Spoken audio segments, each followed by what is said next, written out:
এমন একটা শহর যাকে বলা হতো ইতিহাসের সেরা শহর, আর সেই শহরকে জয় করার জন্য চলেছিল প্রায় ৮০০ বছরের এক অসম্ভব লড়াই।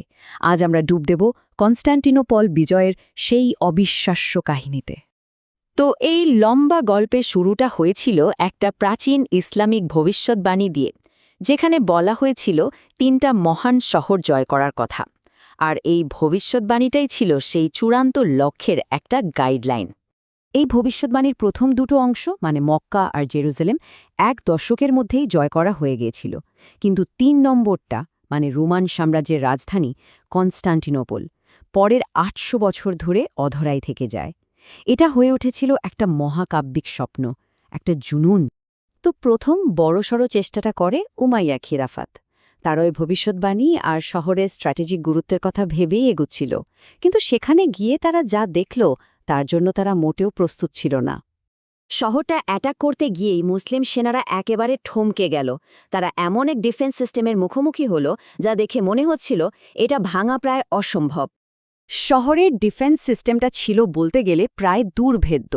৩ দিকে তো সমুদ্র, আর যেদিকটা ডাঙা সেদিকে ছিল বিশাল দেওয়ালের ৩-৩টে স্তর, আর তার সামনে আবার জলে ভরা চড়া পরিখা।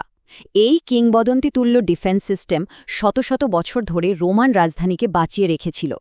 তাই এখানে সরাসরি অ্যাটাক করাটা ছিল এক কথায় আত্মহত্যার শামিল।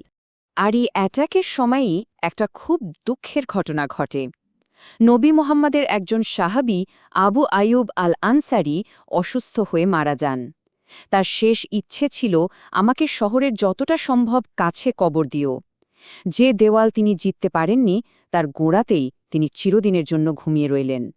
তো ডাঙার পথে বারবার হেরে গিয়ে আক্রমণকারীরা বুঝল যে এবার সমুদ্র দিয়ে চেষ্টা করতে হবে, কিন্তু সেখানেও যে কি ভয়ঙ্কর জিনিস অপেক্ষা করছিল তা তারা কল্পনাও করতে পারেনি।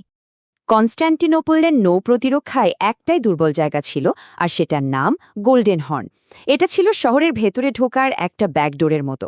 সোজা কথায়, যে এটা দখল করতে পারবে শহর তার। তো প্ল্যানটা ছিল খুব সিম্পল।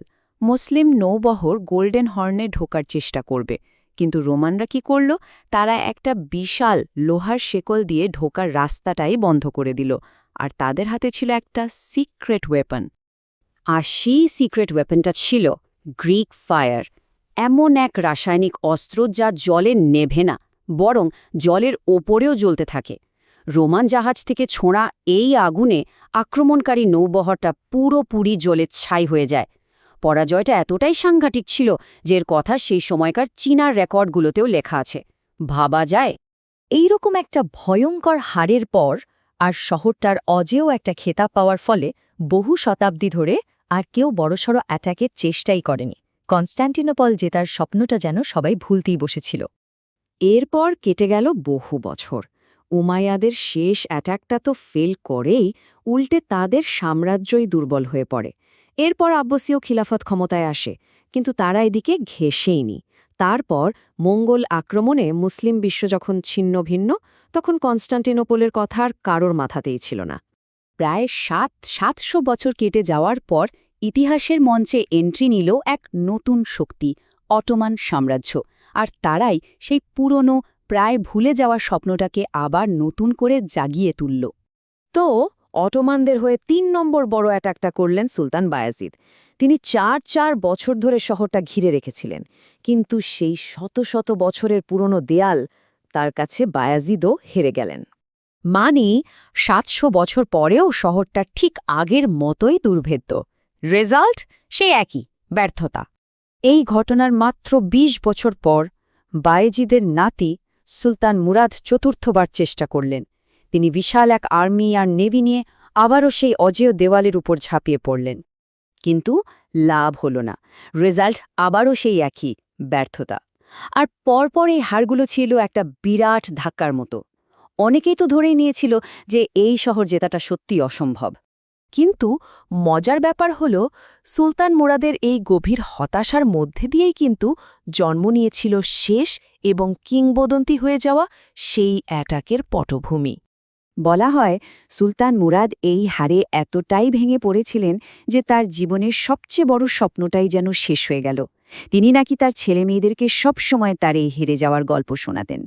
মুরাদের ছেলেদের মধ্যে একজন, যার নাম ছিল মেহমেদ, সে বাবার এই গল্পগুলো একেবারে মনের মধ্যে গেঁথে নিয়েছিল। আর ছোটবেলাতেই সে মনে মনে প্রতিজ্ঞা করে, যেখানে সবাই হেরে গেছে সেখানে সে জিতবেই, বাবার অপমানের বদলা সে নেবেই। আর ঠিক তাই হল। মাত্র ২১ বছর বয়সে সুলতান হয়েই মেহমেদ তার সেই ছোটবেলার প্রতিজ্ঞাটা পূরণ করার জন্য এমন প্রস্তুতি শুরু করলেন যা এর আগে কেউ দেখেনি। ২ লক্ষ সৈন্যের বিশাল এক বাহিনী, তৎকালীন দুনিয়ার সবচেয়ে বড় কামান, পুরো অটোমান নৌবহর। আর তার সাথে ছিল একটা একেবারে নতুন স্ট্র্যাটেজি, যা দিয়ে এই অসম্ভবকে সম্ভব করা যাবে। প্রশ্নটা হলো, ৮৮০০ বছরের ব্যর্থতার পর একটা বাচ্চার করা প্রতিজ্ঞা কি শেষ পর্যন্ত সেই অজেয় শহরকে জয় করতে পারবে? এই প্রশ্নটাই কিন্তু ইতিহাসের মোড় ঘুরিয়ে দিয়েছিল।